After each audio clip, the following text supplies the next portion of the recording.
Hello, hello. Whew. So this this topic for me it's inspired partly by well, hello. Welcome to those of you who are just joining. And welcome to those of you who are here watching live. Welcome to those of you who are watching the replay. So live, I think most of you know this already, but I'll say it again, which is I love to have some interplay about this, how this relates to your real life. Hi, Nemo. I was just thinking about you yesterday afternoon. I'm so happy to see your face. So anyone who's here live, absolutely love any dialogue about how this relates to your life or any questions. And same, if you're here watching the replay, I love just to get a like, hey, I'm here, so that I can see who's watching the replay. But I still love the dialogue. And if you can just give a little bit of context to your comments, that helps me, because I'm not here to hear what I'm saying in the moment I'm saying it. But I'll come back and reply. So, please welcome. Even though in this format, I'm the only one who gets to talk, I actually really love the dialogue and the conversation. So I really welcome that. And this particular, so for me, wildness, the idea of wildness, it has many layers, and I think I would like to say something about that first, actually. Like, what does that mean to me, or why do I use the term wildness? And a little context around that as well is that I grew up. I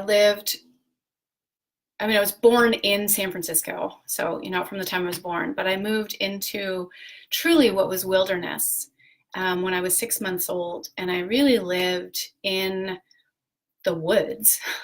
Maybe that's a story for another time, but until I was about 11. And so that kind of deep connection to nature and what the natural world being around us is really, really important to me. And it is something that it's something that I bring into my life on a regular basis, and it influences a lot of how I teach and what I teach. And I believe it's one of the things that is probably one of the most important things that as humans we can do. And then even when I was 11, really I've lived in small towns like my whole life, except for about 12 years when I lived in the Bay Area. From the time I was 11 until I was 18, I lived in Carmel Valley Village, which is a small town. And then I lived in Santa Cruz, which is a little bigger. And now I live in Sonoma County. And I've just, it's like this, for me in particular, this kind of contact with nature is essential. And hi, Christina. Oh, I'm so happy you get to be here live too.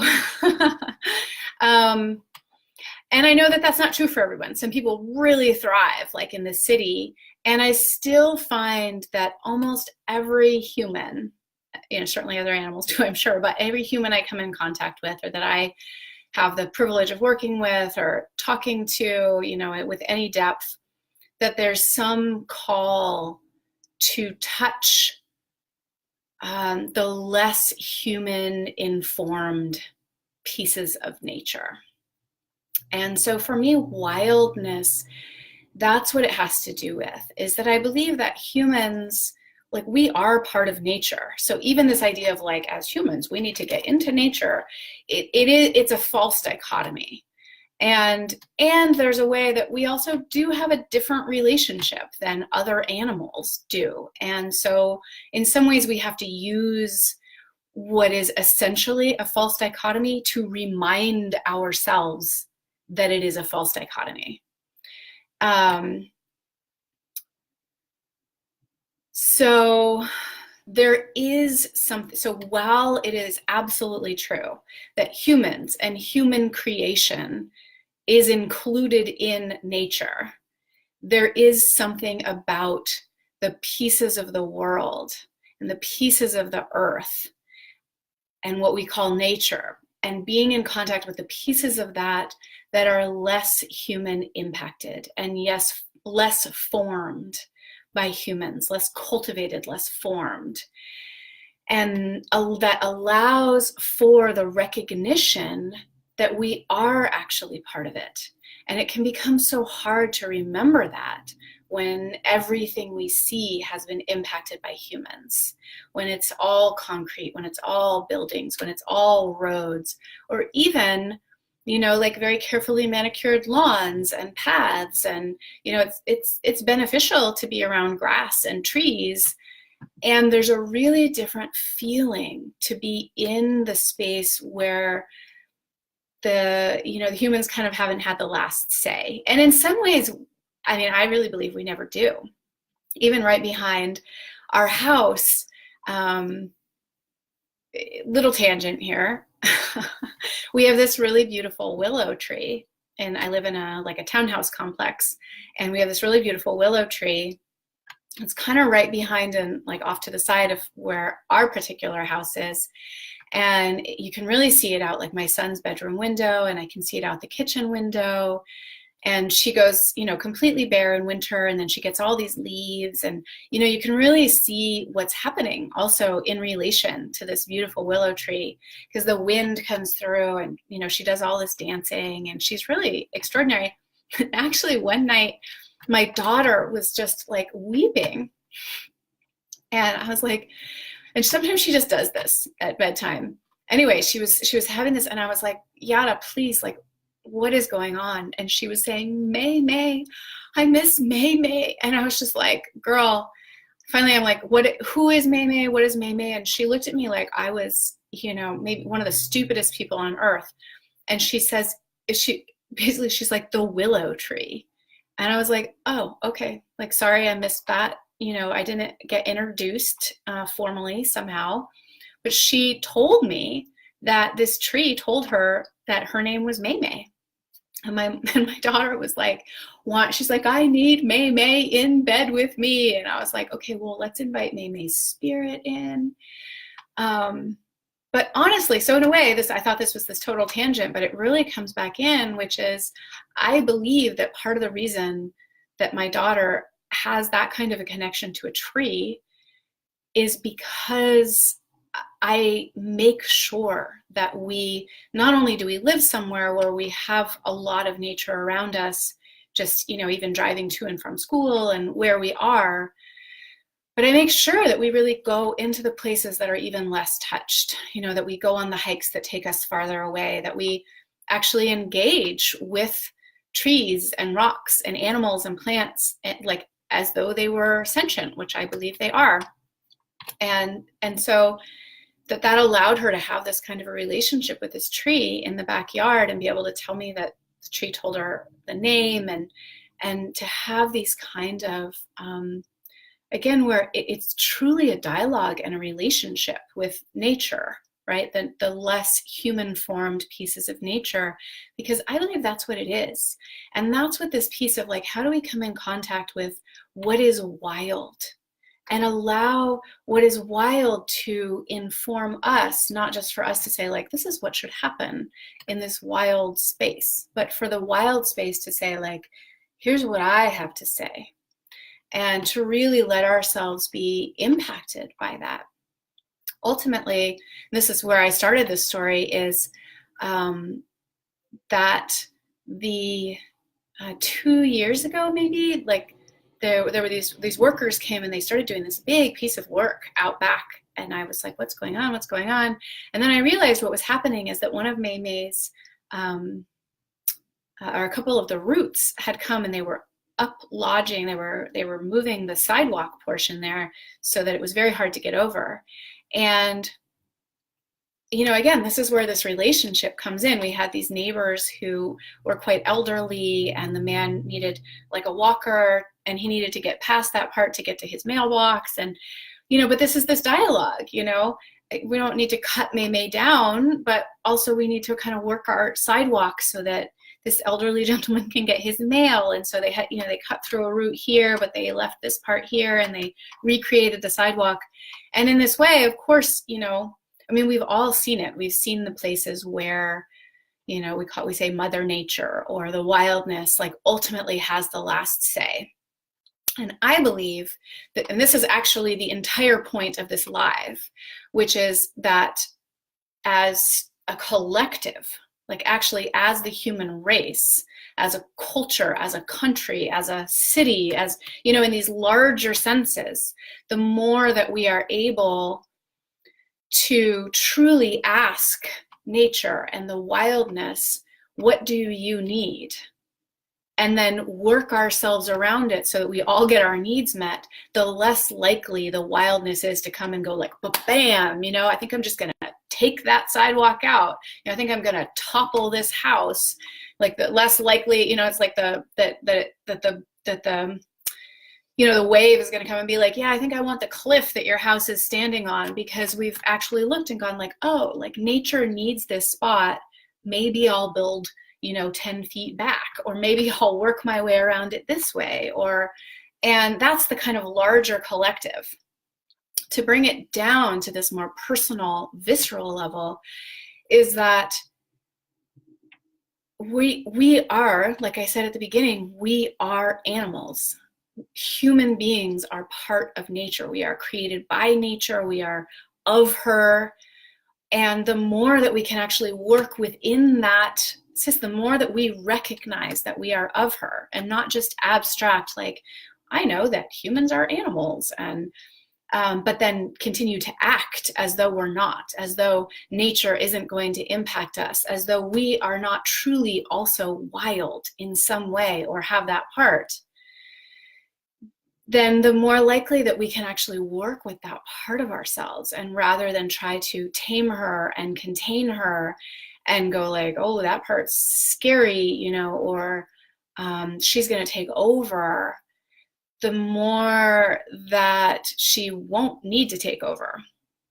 So the wildness within each of us, that part, and this is actually where I wanted to start and got derailed, is what I want to say about wildness, which is that it's easy to see, like in a raging storm and a wind and a lightning and the crashing waves, we go like, that's wild.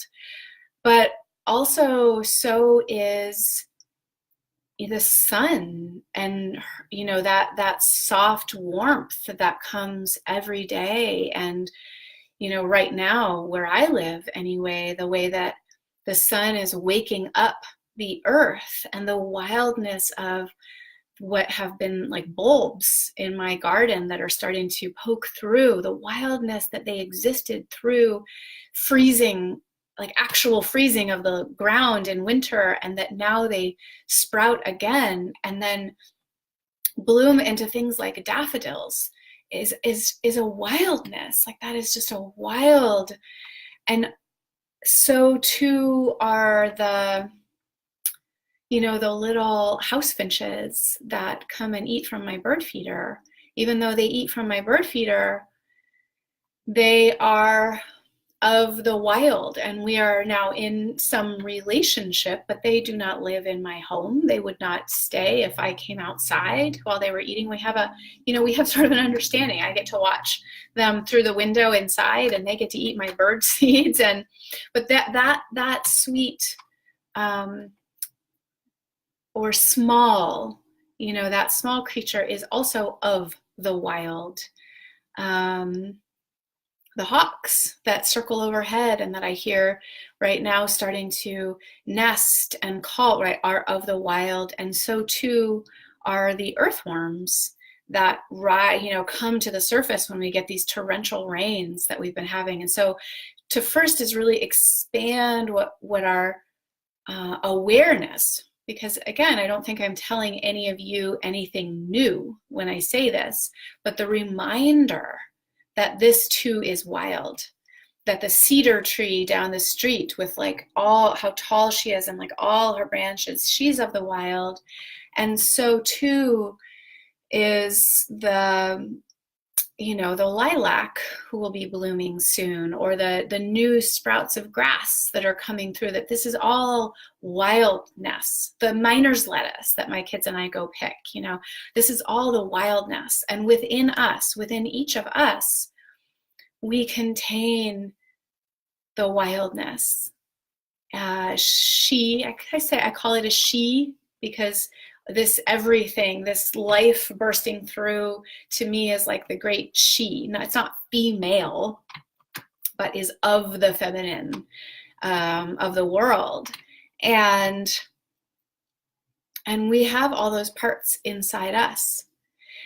My experience, and so this is one of the reasons, I mean, it comes into really all the work that I do, but in May, I'll be teaching a 3-day, it's a little more maybe than 3 days, but a women's retreat actually on land near Mount Shasta.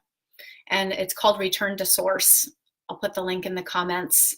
But the idea, why I call it Return to Source, and why it's so important to me that we actually spend time on land in this way, rather than, you know, meeting in Berkeley or LA or New York or something and coming together in this way, is to say, like, yes, actually touching what is land that is less cultivated by humans. Like, this reminds us of our true source, the truth of who we are. And yes, we can do that anywhere, anytime. And it's easier. In some ways it's harder, right? So it can be hard to camp, or to get cold or to not have light when it gets dark, or these things can be challenging, but actually to be reminded of that part within us, which actually is of nature, which is wild, is often easier to contact and remember and find ways to express, and find that actual interplay between my wildness and the wildness of nature, and how she fits into my life as a whole, when I can actually touch like actual dirt with my hands, with my feet. Sometimes up on that land, up at Shasta, you know, the group that I go up with, where we take our kids every year, they'll like get covered in mud, and there'll be like these mud puddles, and then, right, like to actually touch the dirt and remember no other animal has this sort of like, I can't get dirty thing. And I don't say that with judgment, because I am that person. I am the like, oh my God, children, like that's so dirty, like that's me. And yet this, I work with this part of myself, because I also recognize that's innate to us, and that it's important. So the same way that I see at larger and more systemic, and certainly to disastrous ends, when we don't make space for the wildness, she makes space for herself. I see that also inside ourselves.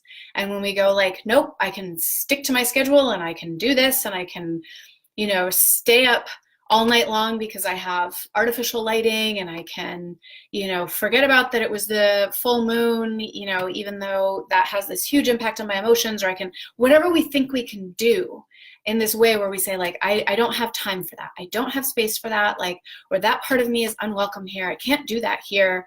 And the more we try to actually contain the part of us that is wild, or the parts, I would say, you know, the part that is actually a raging storm, the part that is earth itself, the part that is, you know, a timid little rabbit, the part that is, you know, the newly budding daffodils, like all the wild parts, when we don't actually make space for that, they're guaranteed to take space. Guaranteed to take space. And in really funny ways. I was just on a call this morning with a group of women that are in my No Man Diet program.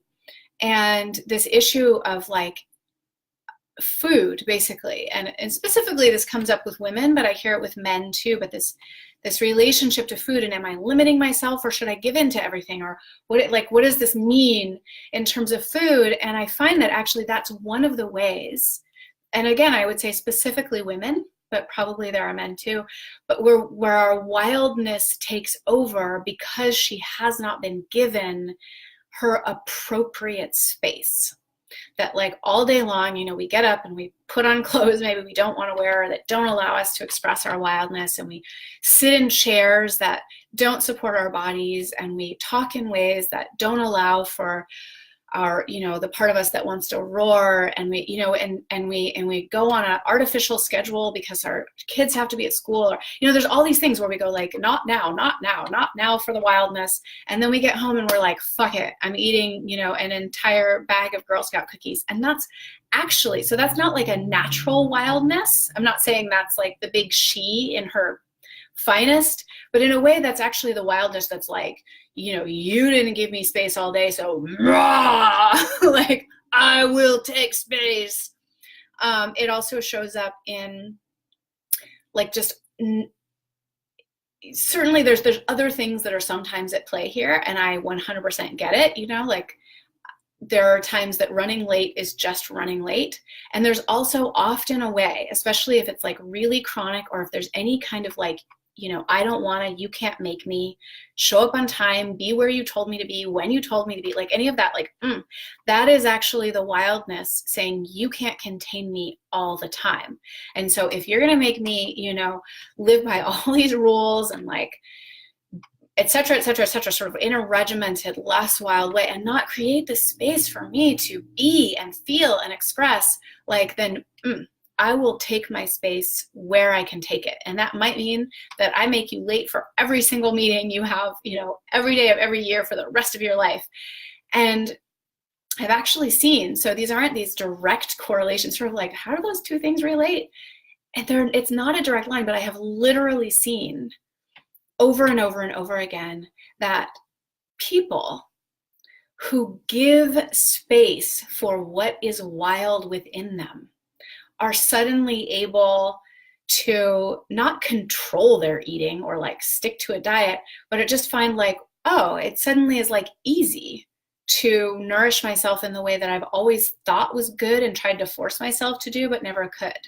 I've seen people, again, who consciously create space for wildness, literally like suddenly be able to show up on time when they've never been able to do it in their life, who, you know, would start arguments and they would watch themselves, you know, like, why is this thing coming out of my mouth? And it's like, again, it's that part that says, I will not be contained. But who then would have outbursts or these sort of things that would just come out. And I've watched those people, again, without putting more structures or becoming more regimented, literally be able to be like, wow, I'm having a reaction, but I don't need to actually act on the reaction I'm having, because they're giving space to their wildness consciously. So now what does that actually look like? And there's a lot of ways that could look, and I cannot go into all of them here. Like in the amount of time we have, there's no way that I could actually give space for like all the ways that could look. But I would say, you know, one is, if you're a woman, like come to my Mount Shasta retreat, literally get yourself in nature. And to the best of your, like, get yourself in the least controlled nature you can as regularly as you can.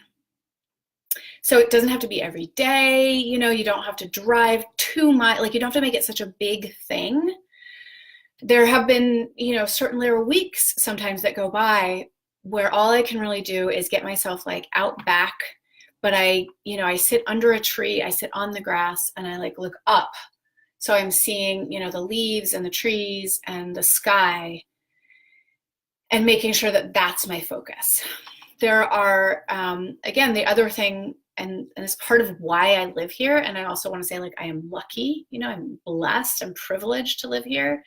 But as I can cross the street and we can go into this area, it's called Luther Burbank Farm, and it is cultivated. There are paths, and you know the trees were planted, but it's more wild, and that's where I pick miner's lettuce with my children. And you know there are other things that are not planted, and you know we can hear the cars, but we can't see them. And there's, you know, so the more that I get us over there, that it's like, so what, you know, what's the least human informed nature I can get myself into as consistently as possible.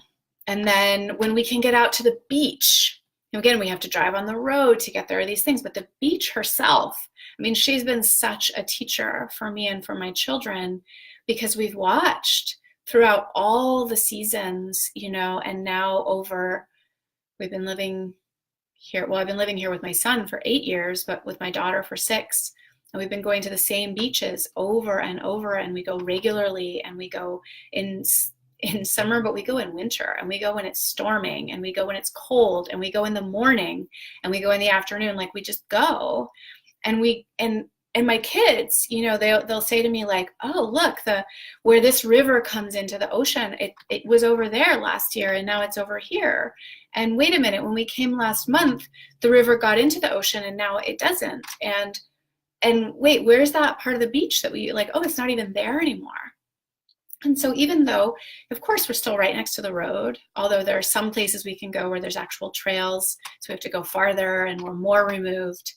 And we do that when we can. But even just getting, you know, out of the car and walking down to the beach and being in the elements that are there gives us that sense like, oh yeah, right, I'm not in control of this. And other humans aren't either. Something else. And that reminds us, and that actually then gives us space. I see it, I mean, in me, right? I can be grouchy, I can be irritated, I can be anxious, I can be all these things. And if I just go like, you know what? I can pick that all back up when I get home, but we're going to the beach right now. And the same with my kids, you know, it gives them this space where they're just running and yelling and jumping and loud and getting wet or cold or this. And, you know, it's less like, oh my God, you know, don't track mud in the house, says their horrible mother. But it's like, okay, have your wild selves do your wild thing in relation to the wild. And then when it's time to sit still, it's like, oh yeah, I can do that too. But it's not in the space of like, no, there's a wildness in me that has not been met, that has not been fed, that has not been listened to. And it's true inside me too, like this spaciousness that opens up inside my body, like in my breath, and my whole vision widens. And so that's a major, major way. And I would say it's the simplest, it's the easiest to sort of understand. It's like almost everybody can do that. I mean, again, I was blessed with this park right across the street because we moved here when I had a 3-year-old and a newborn. And it is hard, like if you're a parent and you have kids and these things, but just being able to go somewhere that we could walk, we didn't have to get in the car.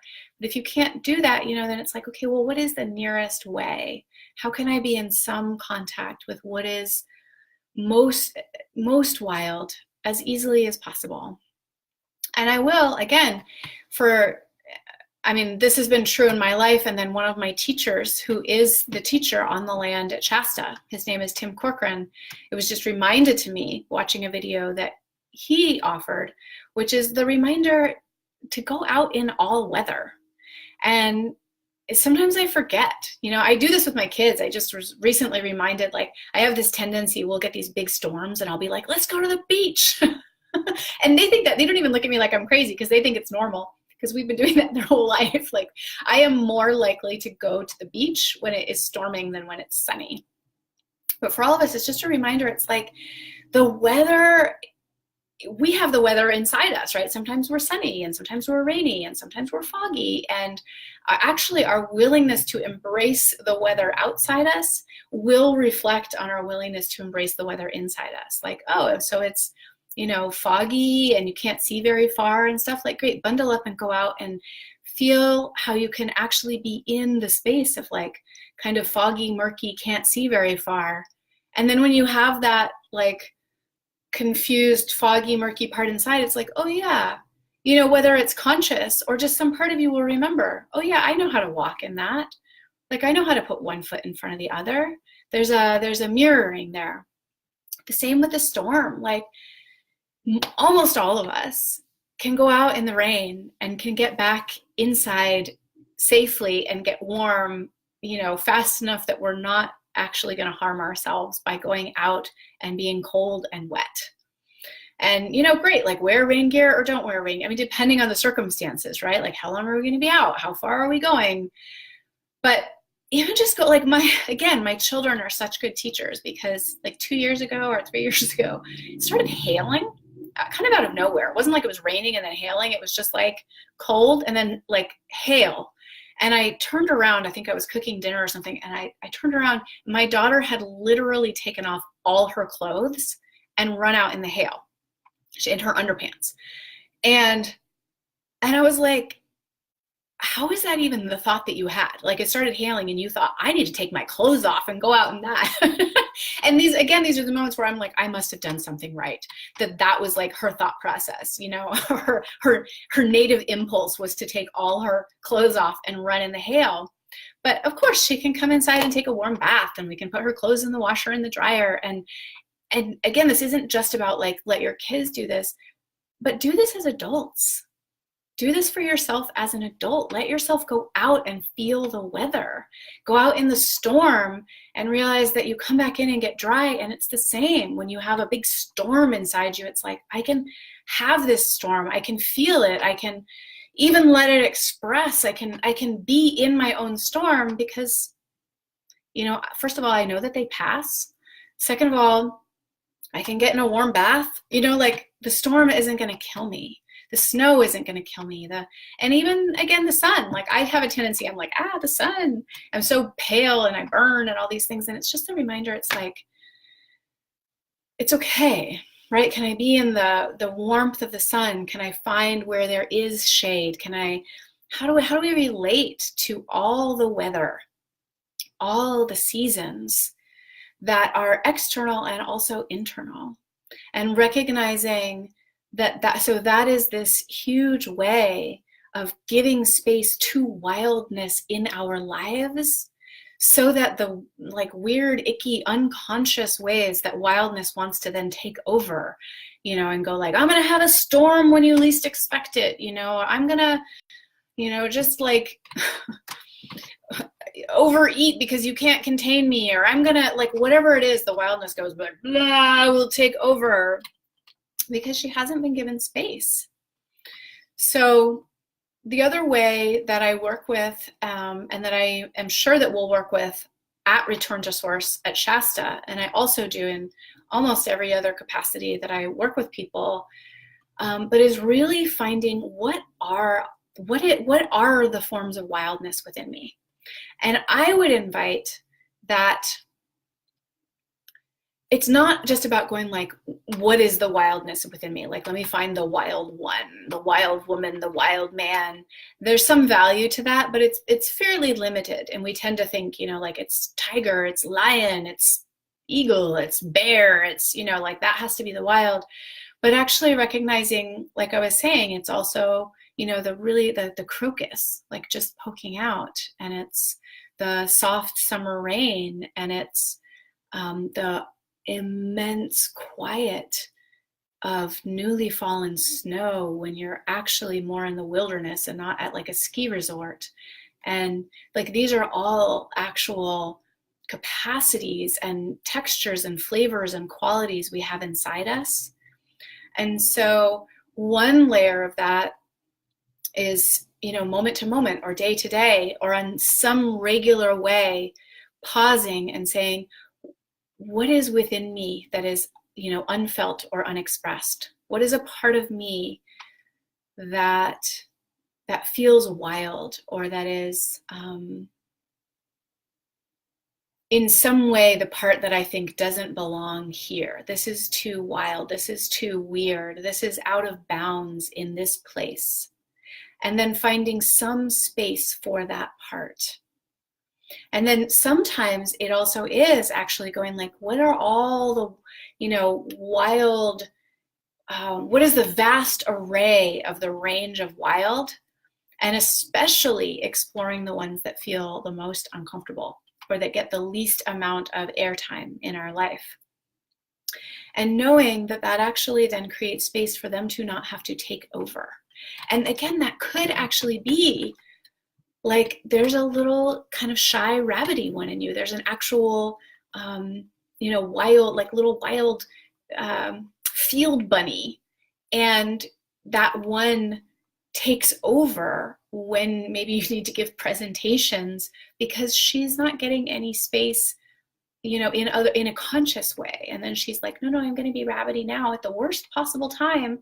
And it ends up being this cycle of where you prove to yourself, that's right, I just need to get rid of the rabbity one because she shows up when I'm supposed to be powerful in front of, you know, the board of representatives, and then I can't talk and this is bad. Instead of going like, well, how do I make space for her consciously on a regular basis so that she's like, okay, good, like I'm being taken care of, and I don't need to take over when, you know, my person is trying to be, I don't know, different kind of an animal that can speak to the board powerfully. And in this way, the more that we can, again, I actually really think this getting out in nature is one of the most important things we can do in some way, shape, or form. However you do that in your own life. And again, if you are a woman and you can come to Mount Shasta with me in May, please, please, please, please, please, please come, because this land is extraordinary. The land itself, this particular land is, I mean, land, the earth herself, of course, you know, like greatest teacher to us all, but in my own life, like this land at Shasta, I have been going now for over 12 years, at least once a year, and returning, and the land itself is an enormous teacher. And that really comes, for me, it has come with recognizing, like actually listening, sitting with the water, the wildness of the river, noticing the way the river is sometimes, you know, very wild and rushing when there's been lots of rain and curves this way or that way. And then the next year she'll be quieter, and sitting with the quiet parts of the river and the loud parts, and listening and watching and witnessing. And I'm not going to recommend this to you, but I drink the river, you know, all the time. Like, how do we actually take these things and how do we let them be teachers and understand the water is like, we can be in relationship with the water, to go and literally be in relationship with the rocks, right? To look at them, to pay attention, to actually listen to the kind of wildness that has that kind of ancient voice, that's that slow, right? Wildness is not always fast, and nature does not move at the speed that we often want things to move at. So allowing for a wildness also means allowing for the speed at which wildness sometimes moves, which can be slow and patient. We do a practice up on this land at Shasta of a tree climb, and we will do this. I was hesitating because I'm like, I don't want to scare anyone away if you want to come to this retreat, but we offer, so it's not mandatory, but we offer that you can do it blindfolded. And it really allows for this experience of getting truly and viscerally like connected to the tree. It's an incredibly safe tree, and I like my kids climb it blindfolded, so I wouldn't do that if it wasn't safe. There's lots and lots of branches, but you can go very low. But even being in a tree, it's not just this, you know, like feeling the bark and feeling where is that next branch, and how do I actually need to pay attention and allow for my wildness to be in relation to like how this tree actually is, you know, and not tell the tree how to be and not tell myself how to be, but how actually are we and how do we need to relate given who we actually are. But also the wind. Like I've climbed this tree blindfolded, and I've sat probably 30 or more feet up above the ground and just like sat on a branch and just held on, and the kind of swaying that happens and actually feeling like, oh, what is the wisdom of not only of this tree, which is faster than a rock, but slower than a lot of things, you know, and has a perspective, the perspective of a tree that, you know, a rock on the ground doesn't have, or that a human on the ground doesn't have. But also to be in the wind, like what maybe is the wind saying? What is the wisdom of the wind that might have come all the way around the world, you know? Or so to actually be in relationship with these pieces of wildness allows us to find them in ourselves. And when we can actually create conscious space to be in contact with what is wild, both outside us and inside us, and then to allow those wild spaces like some actual space without trying to contain them, without trying to cage them, without trying to tell them how to be, again, both externally and internally, then our capacity to actually work with, dance with, play with is so much greater. And as long as we're saying like, this is where you belong, right here, and you don't leave this cage, and this is it, that part, guaranteed is gonna be like, like you might think you're in control, but just when you least expect it, I'm gonna bust out and create some shit over here. And that's just challenging, let's say. It's a hard, and then we're like, working with that rather than like, oh, here I am actually in dialogue and we're in a dynamic relationship. I'm in dynamic relationship with the external wildness. The external wildness like is in dynamic relationship with my internal wild, like all these parts are in dynamic relationship. And I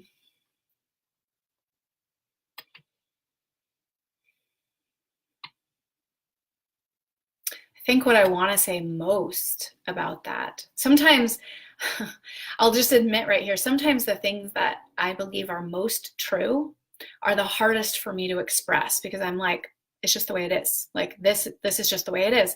And so it's this really deep practice for me of going like, okay, how do I say why that is this way for me? And this is one of those for me. But what I find is that as humans, and certainly as women, that this allows for a fuller experience of life. Like the why should I do this at all? First of all, it's so that we don't just get taken over by the wild parts of ourselves that haven't been given time and space and listened to and allowed to be part of the dialogue. That's sort of a why, is just like, the part. And then I think you probably all have something where you're like, and then that part just takes over and I don't even know what to, like, it's because she hasn't been given time and space. So any part of you that seems wild or uncontained, or that you haven't been able to control or, fit into something that you think you should, rather than saying like, okay, how do I get more rigorous? How do I like contain it more? See if you can ask yourself the question, like, where do I need to give that part space? And what we're most afraid of, I did this actually for a woman in my Fierce Grace program who has a piece, and for her it's actually like a sort of a controlling judgmental part, but that part will often come and take over. And I said, I want you to give her free reign for, I said I wanted like a 2-minute video. And she was like, no, you don't understand. If I give her free reign, she'll just take over everything. I was like, no, she's taking over everything because you're never actually giving her the space. So of course we all think if we just give an inch to this part, it'll take over everything. But I bet if you actually look at your life, what you'll realize is those parts that you're trying your hardest to control are actually weaving themselves in some small or large way through every part of your life.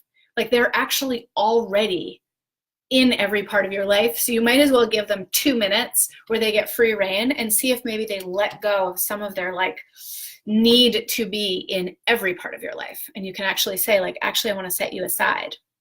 I want to set the wild raging storm aside because I know that I gave it space, earlier today, and I'm going to come back to her again tomorrow. And but again, this is access to all different parts of ourselves. It's not just wild raging storm, but also what is the part of us that is solid like a redwood, that has the capacity actually to stay firm, but not be rigid and broken, but actually stay firm. Like, no, actually, I know this to be true.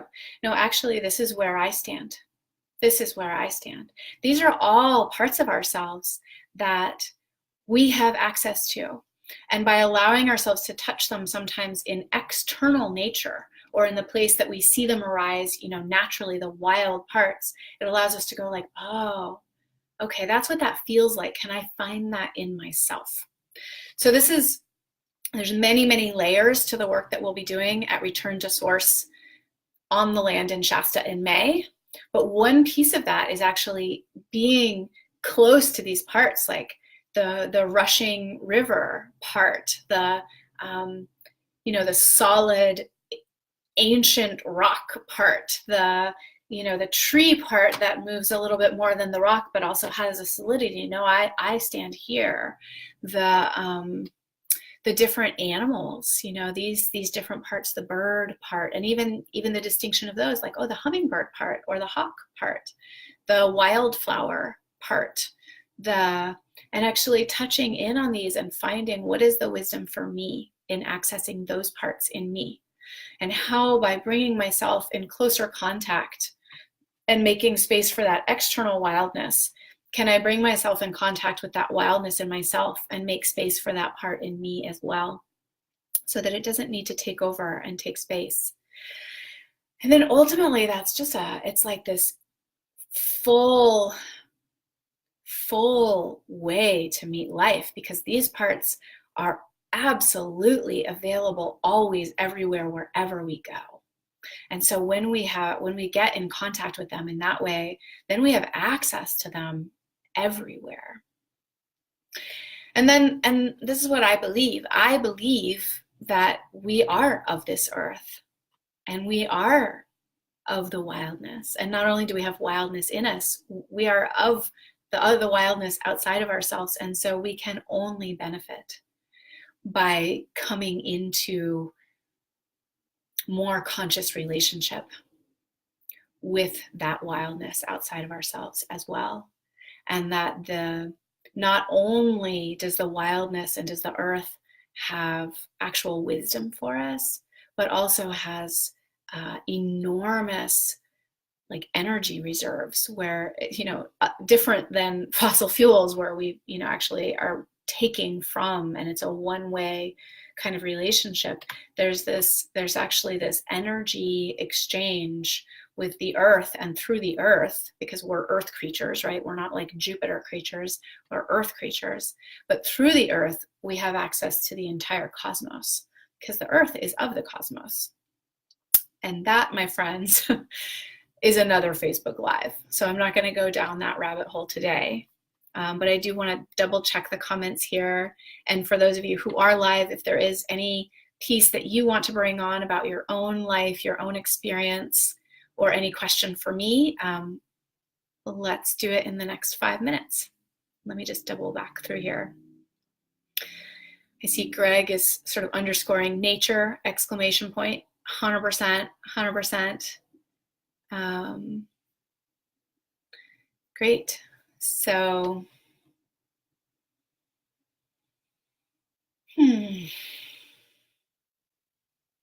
as always, I am grateful for your attention, whether you are here live or you are here watching the replay. And I hope that this has been valuable in some way. And if you think of something later, or you're watching the replay and you want to share about your own experience of this, or have a question, I will come back and respond.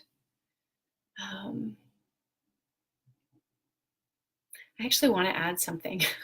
I'm like, this is so tacked on the end, but I was thinking again I think of the parts of ourselves that we're afraid of, and so often the darkness, our own darkness, and that in certain ways this gets mirrored by a fear of darkness. And, honestly, I would say many humans don't even really get to find out if they have a fear of darkness, because it is very hard to find dark spaces. Like, it's a great pain to me, actually, that they put in this enormous street light right across from my house. I know that it makes things safer, but it actually pains me, because I can no longer sit on my front porch in the dark. And even when I lived in Berkeley, there was a period of time I lived on this very short, actually the street is longer, but I lived on a particular block that had no street lights. And it was like heaven, because I could actually be in the darkness, even though I lived in North Berkeley. But it is harder and harder to find spaces of darkness. And one of the things that I value so deeply about going up to this land and Shasta is that it is dark. And where we spend the majority of our time, there's no electricity. And then on the land in general, there's very minimal electricity, and the paths are not lighted. And that it really does become this space in which, you really have to meet the actual light and dark of the sun and the going away of the sun. And in that way, ultimately meet our own relationship with light and dark. And even not take the sun as much for granted. It's like, oh, it went away and it got very, very cold, and then it got dark, and there were all these things I had to do to deal with that. And then it comes again, and it's like, oh my God, you can really feel that part. I mean, I do this, however you do it is your own thing. You don't have to take mine on, but I regularly, I just turn, I'm just like, oh, like, thank you, Father, Son, like, thank you so much for your warmth, for your light. Like, this is a fucking miracle. And when I'm in a space like Shasta, I feel it even more strongly. And, but this darkness piece, the piece that I actually wanted to share, is that my kids had this experience. So we sleep in these handmade bark teepees that have been made by people who've been coming to the land, and by students and by groups that come to the land over the years. And some last many, many years, and some are just seasonal, but they are amazing. First of all, I never sleep better than I sleep in these bark teepees. Like, it's just, they stay warm, they stay dry, they're extraordinary. So, and I was in this really nice little teepee that just fit me and my two kids. And I was in the middle, and they're on either side. And I was up there with a group where there were a lot of kids, but also grown-ups, some that had kids, some that did not. And a lot of us got our kids to sleep, and then we would go to what's called the roundhouse. And it's like a gathering place, and we built a fire. And the grown-ups would get to kind of be together after the kids were asleep, and, not have to be watching them, etc. And it turned out that one of my kids woke up, and then couldn't find water or something, ultimately woke my second child up as well.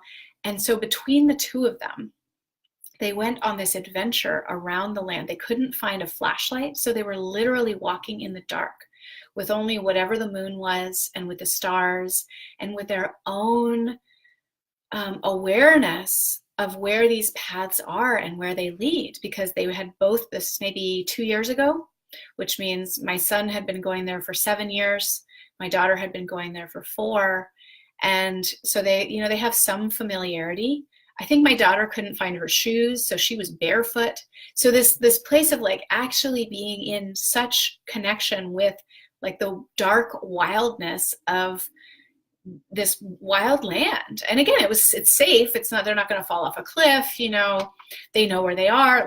It's also somewhat cultivated, but it's all these dirt paths. And they went all the way, they had to cross a bridge to go up to one part. They went up all the way up to where we do sweat lodge. They came all the way back. They did all these things before they ran into anybody.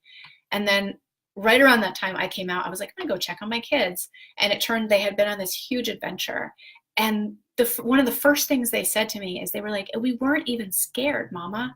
And I thought, this is what it is to actually have that kind of connection to this kind of wildness consistently, is that they didn't have, that it was scary to be in the dark, or to be walking on the earth with no shoes, or, they were holding hands, they had each other. But most adults can't do that. And here were my kids and they were excited. They told everybody about it the next day. And so what is it to actually put ourselves into the wildness, to be in contact with wild darkness, or the darkness in the wild, in that way that has us also be less afraid to meet that part of ourselves. And may we all have an actual experience of being, in the darkness, and being with that, the external darkness, but also may we all have the experience of actually finding what feels maybe dark inside ourselves, and knowing that we don't have to be afraid. So that's my wish, that's my invitation. Sending you all much love, and I will post the information about Return to Source, which is a women's retreat up on land near Mount Shasta, this May. Ciao.